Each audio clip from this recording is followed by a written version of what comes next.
want to thank Chase for doing that. I know it's tough to get up here and to share anything, that it's very intimidating to be in front of a crowd. And especially now that live stream's going, I was telling Chase this morning, it's like, man, whatever you say up here, it is being recorded. It's all on YouTube, and it will be, with you forever. And so that's kind of nerve-wracking for me as well, that whatever you say is hitting out live. And I just want to thank Nisha and Rob and Jim Stone and many others who are kind of allowing this to happen with the live stream. I see a lot of churches with just a preacher and a cell phone camera, and it's all shaky, and they're trying to give the message. And what they've been able to do is pretty incredible. That I know for most of us here that are worshiping in person, that you might not get to see what all takes place online, but it really is remarkable, and hopefully it's something that we can kind of continue to do. So if you see Rob or Nisha or Jim Stone, I know he's doing cancer treatments and not able to be with us a whole lot, but be sure to thank them. This morning, I wanted to kind of start with a simple question. This picture is a picture of our church, as you can hopefully tell, and I just wanted to kind of throw out the idea of why church. What does it mean for you to go to church, or why do you go to church? And maybe for some of you at home, maybe you cannot actually come to church. Maybe you are missing church.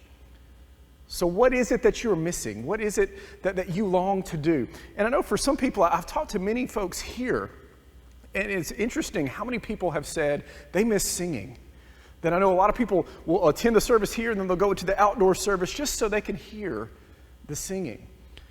And it's easy to kind of play different preachers and hear those on YouTube, but it's tough to really replicate worship, to really what it means to sing out and be in praise to God. And I miss those days when we've been in here with these awesome acoustics in this building and just being able to praise and worship and sing praises to His name.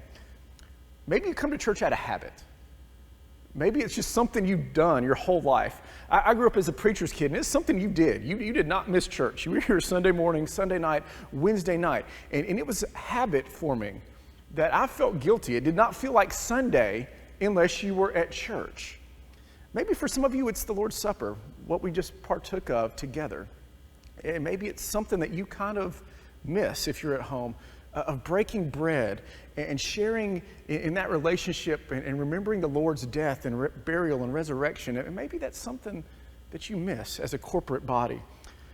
Maybe you go to church out of guilt. That could be a lot of people, I feel like. That maybe you feel like if you're not in service, God's going to strike you down. Or that if you're not checking those boxes, that it's not okay. Or maybe, hopefully, you're coming for encouragement. That maybe some of you come because your friends come. Maybe some of you are here just to see other people. Maybe you come just to be encouraged and built up. And this morning, we want to talk about what it means to be the church. That all those things are great. It's great to worship and sing together, and it's fantastic that we partake in the Lord's Supper every Sunday. But maybe there's something more for us than just simply showing up on Sunday. That we need to be the church. And so this morning, if you got your Bibles, we'll be looking at Luke 5. This is where we'll be spending a majority of our time. If you got them, things should be up on the screen this morning and maybe on the live stream as well. So Luke 5 is where we'll be starting. And this is the calling of Peter. And it's interesting to me what happens to Peter, the guy who probably knows Jesus, but his ability to take it in Luke 5 to the next level. And maybe that's what we need to hear this morning. Of what it really truly means to follow Jesus. And so we're going to be starting in Luke 5, verse 1. And it says this: One day as Jesus was standing by the lake of Gennesaret. And if you just pause there, my version says Gennesaret, but if you got a footnote maybe at the bottom of your Bible, a lot of versions will say the Sea of Galilee. You might not have heard the lake of Gennesaret, but you've probably heard of the Sea of Galilee. And so it's the same thing. And that's going to be important. That's going to come into play later on in this verse. Jesus was standing there with the people crowding around him and listening to the word of God. And he saw at the water's edge 2 boats left there by fishermen who were washing their nets. He got into one of the boats, the one belonging to Simon, who's also Peter, and he asked him to put it out a little bit from shore. And then he sat down and taught the people from the boat. This picture is kind of a small picture of the area of Jesus in his time and kind of Jerusalem and Nazareth and the area that he roamed. And you can see at the very top, there is the Sea of Galilee. And out of the south of the Sea of Galilee flows the Jordan River. And the Jordan River empties into the Dead Sea. Still there today, the Dead Sea is the lowest body of water in elevation in the entire world. So it sits in a bowl. The Sea of Galilee is the second, lowest body of water in the world. And so Jesus kind of uses Simon Peter's boat as almost an amphitheater, that he steps into this boat, he gets in, and he kicks it off into the water of the Sea of Galilee. And with this almost bowl that the Sea of Galilee makes, that people are crowding Jesus, and they're able to sit on the mountains around Jesus, that he kind of creates his own pulpit from this boat, and he's able to project his voice, and the people are able to hear because the mountains that surround the Sea of Galilee.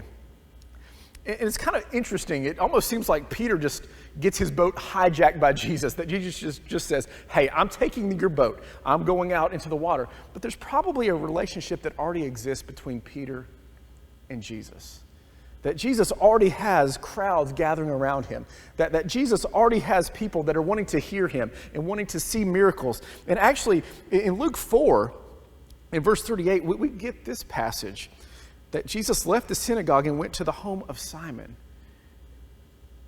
Now, Simon's mother-in-law was suffering with a high fever, and Jesus actually heals her. And so just a chapter earlier, which we don't know, I guess chronologically, how much earlier that was, but Simon Peter, his mother-in-law has been healed by Jesus. And so they probably already know each other. And so this is just not a random thing. Jesus is not just hopping into a random boat, but they know each other. They have this relationship, and I think that's going to be important moving forward. It says in verse 4, when Jesus had finished speaking, he said to Simon, put out into the deep water and let down your nets to catch the fish. And Simon answered, Master, we've worked hard all night, and we haven't caught anything. But because you say so, we will let down the nets. Peter is probably an uneducated man.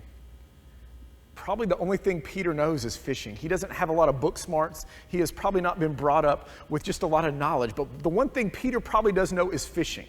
And perhaps his parents and grandparents have been fishermen, and they've passed down fishing to Peter. And so he knows what to do and what not to do. He knows where to fish and where not to fish. And Peter has had a pretty rough day, evidently. That he has fished all night and he hasn't caught any fish. And this is his livelihood. This is what Peter does. And for Jesus to just kind of hop in the boat and say, hey, we're going out to the middle of nowhere in the Sea of Galilee and we're going to fish. You can kind of see Peter saying, okay, whatever. We'll do it if you say we should do it, Jesus. But we're not going to catch any fish. But the interesting thing is they actually do. And we'll get to that later. I grew up almost on a lake with my grandfather. That he would go fishing, as many of you do perhaps here on Lake Martin. And for me, as a 7 and 8-year-old kid fishing, I just kind of thought of the lake as you'd just be able to throw out your line anytime you wanted, and the fish would be out there. That you could be by the shore, or you could be out in the very middle, and it's a lake, there's water, there's fish. You should be able, in theory, to catch the fish. But for those of you who actually have been fishing, you know that is not true. That there are certain spots you can go where the fish are. And there are some spots you go where the fish are not. And I remember riding around on the boat with my grandfather, and he would go from one side of the lake to the other, and I'm like, why are we going so far? This is water. There's got to be fish between point A and point B. And he always told me, you got to go to where the fish are at. And for some of you, we could probably take you to Lake Martin. You've probably got a sweet spot you know that odds are, if you go to that spot, you could catch fish. And that's probably how it is with Peter, that he knows where the fish are at. And sometimes he strikes out, but he knows what to do and what not to do. And so Jesus is kind of bossing Peter around a little bit and saying, we're going out in the middle of nowhere where there's probably not any fish, and we're going to put down nets. And then it says in verse 6, when they had done so, when they put down the nets, they caught such a large number of fish that their nets began to break. So they signaled to their partners in the other boat to come and help them. And they came and filled the boats so full that the boats began to sink. When Simon Peter saw this, he fell at Jesus' knees and said, go away from me, Jesus. I'm a sinful man.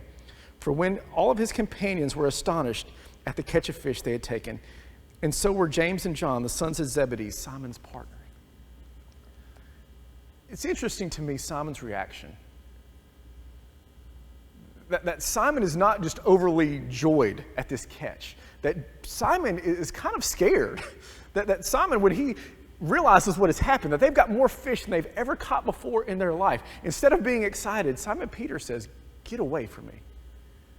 This is weird. This is kind of freaking Peter out." He's like, I'm a sinner. And I don't know what's going on with you, Jesus, but stay away. And you kind of wonder why. Why does this hit Peter so hard? Peter has had dealings with Jesus before. Peter probably has heard Jesus preach before. Peter has seen miracles. Peter has seen his own mother-in-law. I guess her health has been restored from a fever. Why does this all of a sudden hit Peter like it does? And I think for Peter, this is a crossroads moment. That he's got to decide, what is he doing? That is he going to continue to fish, or is he going to follow this man who just did something that should not have been able to be done? To catch fish in a place that should have no fish. To catch more fish in his life than he's probably ever caught at one time. And he goes on, and then he says, "Then Jesus said to Simon, 'Don't be afraid. From now on you will fish for people.' So they pulled their boats on the shore and left everything and followed." I don't know about you, but I kind of wonder, what do they do with the fish? It says they left everything. They left their boats, they left their nets. Do they throw the fish back? That this has gone from probably one of the worst days fishing, that they haven't caught anything, to they can't get all the fish on their boat without the boat sinking. And it seems to indicate they just leave it, that they just let the fish go. That what has been a very productive day is left behind to go and follow this man. Peter was willing to give up control. Peter was willing to give up everything and follow. And I think that for us is the real part of the church. That maybe we come for a lot of different reasons, for encouragement or guilt or for singing. But really for us, I think the question is, does God really have control? Are you really, truly committed to Jesus? And for me, I oftentimes approach church kind of like as a judge or a critic. That if the preacher does a good job, I give him a thumbs up. If the preacher maybe doesn't do so well, it's kind of like, well, I didn't like that sermon. Or maybe for you, the singing, you like the new songs or the old songs or the fast songs or the slow songs. And if the song leader does well, you give him a thumbs up. But maybe if it's not your style, you give him a big thumbs down. And I think that's how, for me at least, a lot of times I'm approaching church as just this critic who is just saying, it hit me this way or it didn't hit me this way. Or I like this or I didn't like that. But I think it's bigger for us. Perhaps we need to learn from Peter that there's this commitment to drop everything that we have and to go and to follow. There's a story of this man who is on the screen, and maybe you can see him at home as well. This is Hernan Cortez. And most of you would not recognize this picture, but Cortez was a Spanish conquistador. So he was somebody who was born in the 1400s who wanted to explore. He was a few decades behind Christopher Columbus. And so Cortez, in the 1500s, decided that he wanted fame and fortune, and he wanted, really the Aztecs is what he wanted. He wanted their gold. He had heard of their riches. And so Cortez in the 1500s takes off from Spain and takes off to try to find what is modern-day Mexico. And he wants to find these Aztecs, and he wants to basically take everything they got and become rich and famous. But instead of hitting Mexico, Cortez first off hits Cuba. And Cortez is loved in Cuba, that he's able to trade with these people that are native in what we call Cuba today. And Cortez, basically, they love him so much, they make him a governor almost of that little island. And Cortez and his men are living it up on Cuba, but Cortez wants more. He wants to continue his trek west to get to these Aztecs. The problem is Cortez's men are not with him. Cortez's men want to go back home, that they've had enough of this exploring, that they've got some money, they've got some good stories to tell, and they're not feeling well. They're sick, and they just really want to get on the boats and go back east. And they want to go back to Spain and see their family and friends and spend the money that they've earned on this voyage. But Cortez convinces them from Cuba to get back on the boats and to continue west. And Cortez, after a few months of sailing, hits Mexico. And Cortez famously kind of takes all his men off the boats, and he orders one of his commanders, and he says, all right, everybody's off, burn the boats. Burn the boats. That you men who want to go back, that if you want to make it back to Spain, if you want to see your family and your friends ever again, the only way that you're going to get off this body of land is that you go forward. That you now are committed. You are now all in on this voyage, whether you want to be or not. That there's no retreat. There's no getting back on the boats and going back to Cuba or going back. The only way is to go forward. And so Cortez and his men end up conquering the Aztecs. And if you kind of read about a lot of the explorers, they're not so great morally, at least as far as Christian people. But Cortez understood that if this voyage was going to be successful, that you had to burn the boats, that they had to go all in. And I think Peter does the same thing as well. That Peter understands that there's no going back, that once he begins to follow Jesus, that this is a commitment. And maybe it's the same for us. Maybe we kind of need to have this all-in mentality when it comes to our faith. This commitment of going forward, that we must follow Jesus and deny ourselves and take up a cross and go. And the cool thing about church is that even through this pandemic, even though we have not met, we didn't meet from like March to July. For those 4 months, we didn't technically have a church service. But the church never stopped being the church. That even during those times, people were struggling. That there were some people that are even now dealing with cancer, that food is being delivered to their door so that they can eat. That there are people now that are struggling with health, and that people in this church, people in this body of believers are going and being the church.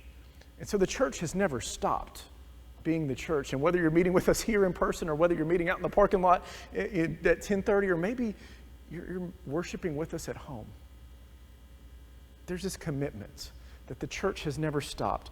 And for us this morning, I just want to kind of share with us a couple ideas, a couple ways that I think in these next few weeks we can be the church. Starting next Sunday, there's a fall food drive that our church fellowship hall will be turned into basically just a food storage area. And we are planning to give food to people in need in our community.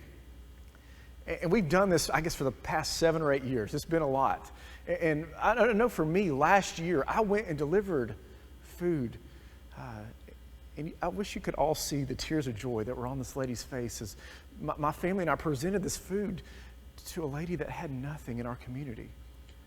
And it's a chance for us to really and truly be the church, to be committed.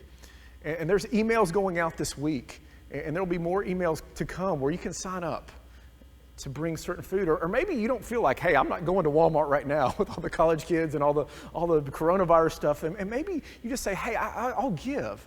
That maybe that's not in your comfort area. Maybe for some of you watching online, it's been amazing how many people have been watching, former alumni, people from other states, people from around the world that have said, hey, I've really enjoyed tuning in and hearing your service. And maybe for some of those folks as well, maybe that's a way for you to be the church. Maybe you've been at home. Maybe you've been isolated. Maybe you feel like this is something that you can do to give back, to really go out and be the church. And so starting next Sunday, we will begin gathering food for those people. In a couple of weeks, we're doing this Family Fall Fest, which is for our young kids. And I know our kids have kind of been chomping at the bit to get back, that they haven't had Gracetown services or classes, and we haven't had children's church. I think we're actually having it for the first time at the outdoor service this week. But this is a chance for our kids to kind of come together and to have fun and watch movies and have just a big carnival game kind of atmosphere. But without fail, there will be some friends and families that come that aren't technically members here. And what a chance for us to be the church.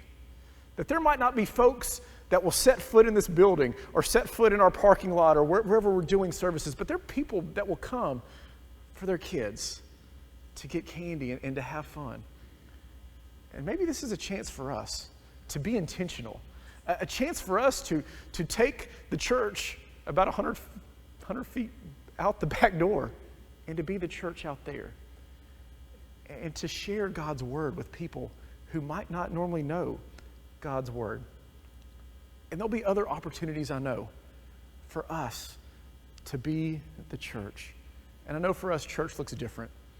And I kind of long for the days where we can sing in here again, and the days where we can kind of take off the mask and it's safe. And I long for the days where we can hug and shake hands. And at the funeral yesterday, I don't know what to do with folks. Do you elbow? Do you shake hands? Do you hug? And it's just, you just kind of miss that personal contact.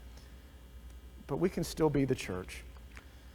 As we kind of wrap up this morning, we're going to wrap up in John 21.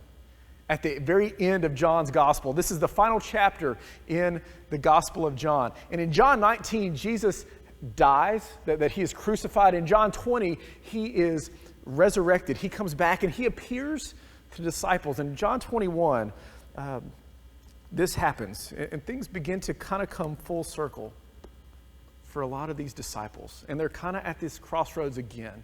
Of what do we do with Jesus? We've been following this man for 3 years, and now he's dead, but he's back. It's a very confusing time, and so they're trying to figure out, do we continue to follow Jesus, or do we go back to our old way of life? What do we do?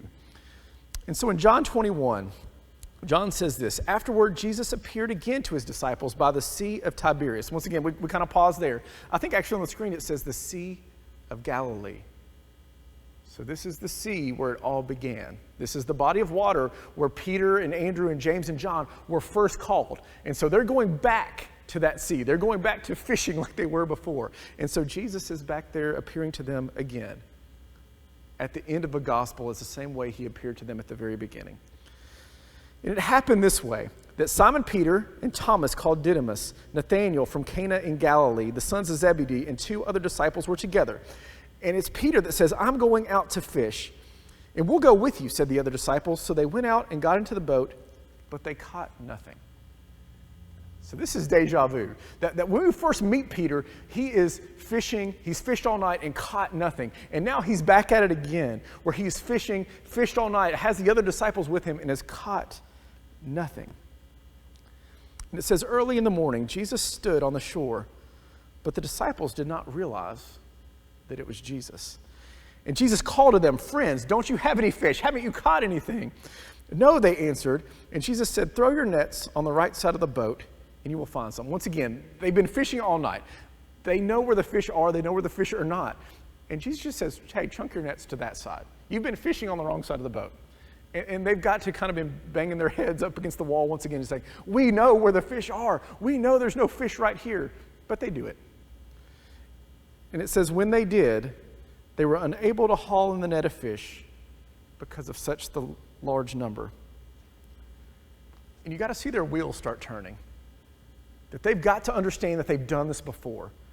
That they've been on this very body of water. That they've done this where they fished all night and caught nothing. And all of a sudden, some random person comes in and just says, you're fishing on the wrong side. Or you're not going deep enough. This is where the fish are. And they know the fish are not there, but they end up catching the fish in John at the end of the gospel as they did at the very beginning.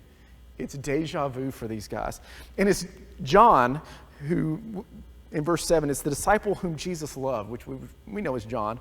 He said to Peter, it's the Lord. He recognized this Jesus who's told him to throw their nets on the right side of the boat.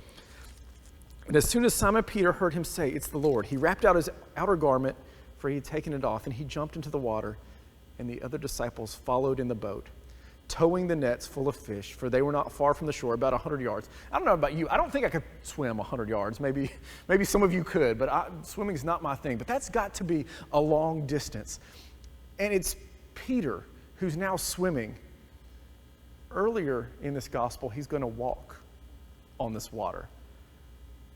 That this is the water that he's fished in, but this is also the water that he has been in boats with Jesus when storms have arose.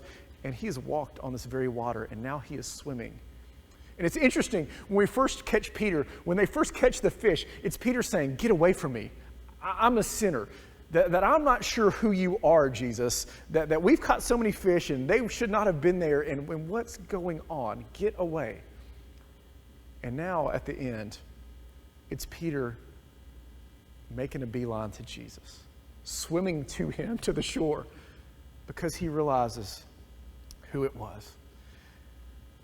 And now we're at the crossroads for Peter's life, and also the crossroads for a lot of us in this commitment, that Jesus is going to ask Peter 3 simple questions. Simon Peter, do you love me? And Peter says, yes, Lord, you know I love you. Then Jesus says, feed my sheep. And Jesus is going to ask Peter again, Peter, do you love me? And you can see perhaps Peter's getting a little hurt. So, yes, I just answered that. You know I love you.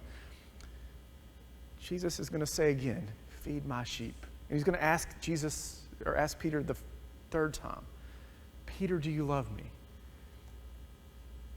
And for Peter, there's this decision that must take place. Are you going to go back to fishing? Are you going to stay on the Sea of Galilee? Or are you going to fish for men like you were called to do earlier? Are you going to feed sheep?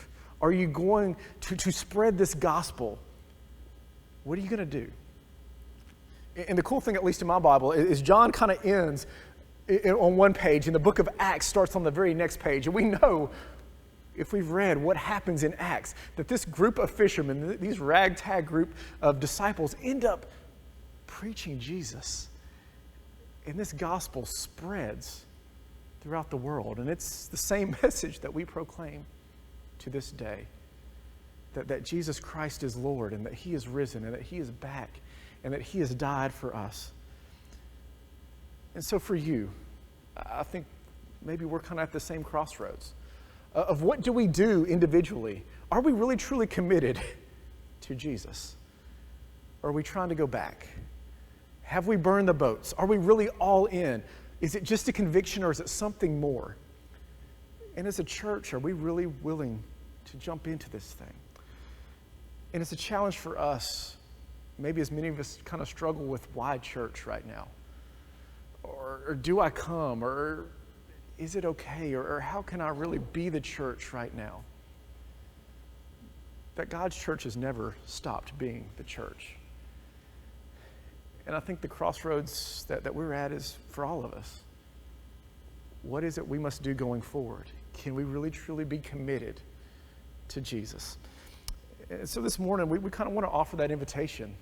And it's, once again, different, that we can't always come forward and stand and sing like we could before. But feel free. There are elders here. There are people here that you can talk to that want to hear from you. And pull me aside. And let's talk about what it means to be really, truly committed to Jesus. And so if you need help with anything, we're going to give you the shot this morning. You can come forward, and Charlie's going to lead us in a closing prayer. But I want you to consider what it really means for you to be the church. What it means for you to be fully committed to Jesus. So, Charlie, if you come forward.